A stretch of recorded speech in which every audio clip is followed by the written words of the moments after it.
Hi, it's Ruth Hobbs here for Property Sisters UK, and I'm with the lovely Jake Baker again.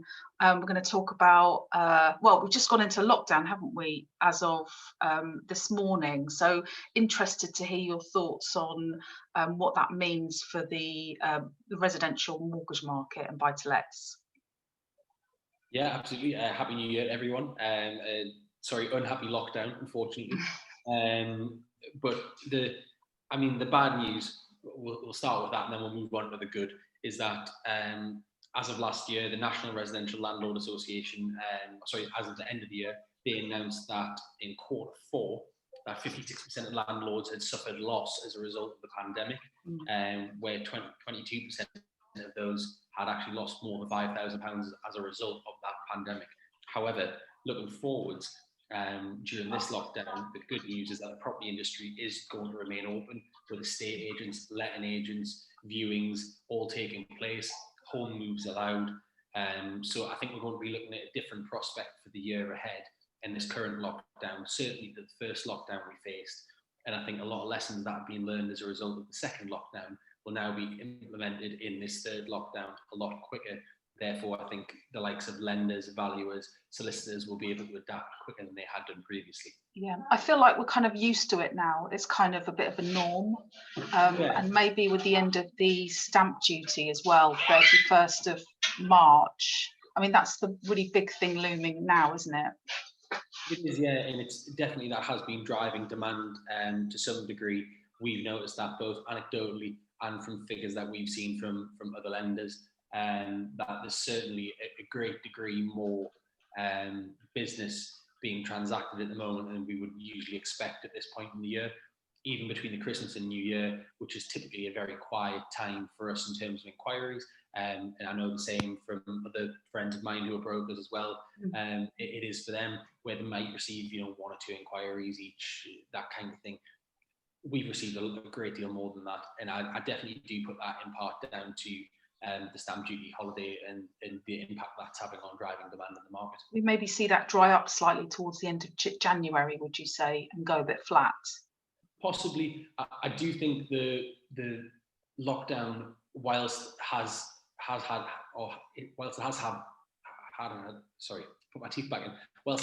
a negative impact on the market generally last year, I think it has also changed demand. And I think it's something we've touched on before, Ruth, when speaking about what people are looking for from their product. With, I think, the house price increases for detached houses, for example, outstripping the house price increase for flats or terraced houses.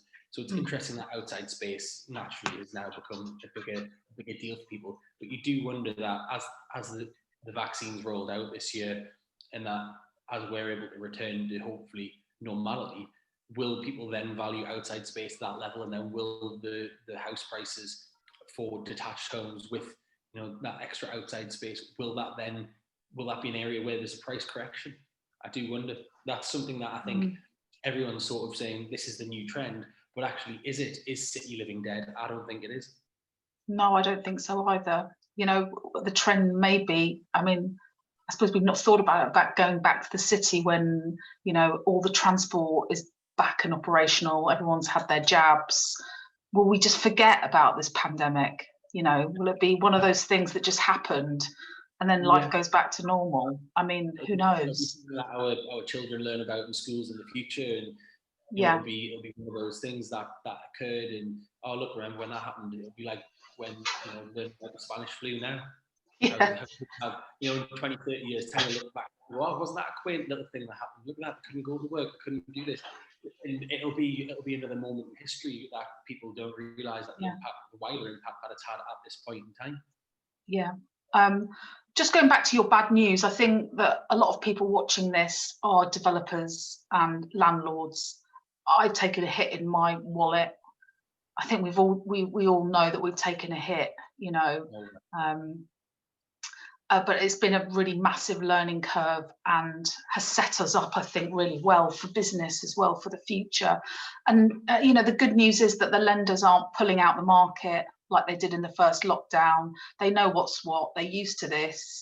Everyone's working at home or has the ability to, so we can all just crack on the lenders teams as well, you know, they can all work from home still. So hopefully this lockdown, you know, won't be as traumatic as all, you know, the lockdowns that we've had before. So I would absolutely agree with that. I think lenders are now in a better space in terms of home working. And in reality, I think there's a lot of lenders at the moment that pre this lockdown had the vast majority of their staff home working anyway. So in effect, it won't make a huge degree of difference. I think one of the harder things will be for parents of children where they can't attend schools, where they're not at nursery age and they no longer attend school and they're having to homeschool. That will be a distraction, because if you've got a working mum and dad, or working parents or grandparents, etc., it's adding strain onto people. And I think that's going to prove a challenge for people to work as effectively as they possibly were previously. However, it's going to still be better than the first lockdown, without a doubt. And I know a lot of schools have geared up now for online learning, and I hope that everyone learns from this, that online learning platforms are so important for all schools. It underpins everything, doesn't it? The whole economy. What will be interesting as well, I think, on another point, is speaking anecdotally about my own experience at university, is I do wonder how much of that could have been delivered online, and will we see the rise of the online university education, and how will that change then living habits? In reality, I don't think it will, because I think universities have a vested interest in having people on site rather than distance learning for the majority. I mean, we're in the student market, and you know, I think that, you know, that a lot of the students that I speak to, it's about leaving home, and it's about the experience, and it's about doing all the things you do at university that you haven't been able to do before, you know. And mum and dad. and you know, that's what university is about, as well as getting that degree. So I think it's kind of like you go for the whole experience. So I'm not feeling that will be affected. They always had the open universities and online courses that you could have attended, but it's about meeting people, isn't it? And you just don't get that from doing online. So I think it helps students grow as well. It helps them develop into who they are when they leave university. And certainly, I think it changes them as people, and they learn. You know, not saying that students who go to university at the age of 18 don't have life skills, but it helps them learn some of those life skills that they maybe haven't yet had to learn. Yeah, definitely. So as we go into this lockdown, I think, so we're feeling good about the market then, Jake. Yeah, so a couple of good news points to report, really, which is that mortgage approvals are at a 13-year high in November, according to the Bank of England, which was, I think, it was 104 or just over 104,000 mortgage approvals in November alone, which is incredible. Wow. Which, when you bear in mind that back in May 2020, we had historic lows of 9,348. Yeah. So you're looking at a figure 10 times above that, which is just phenomenal.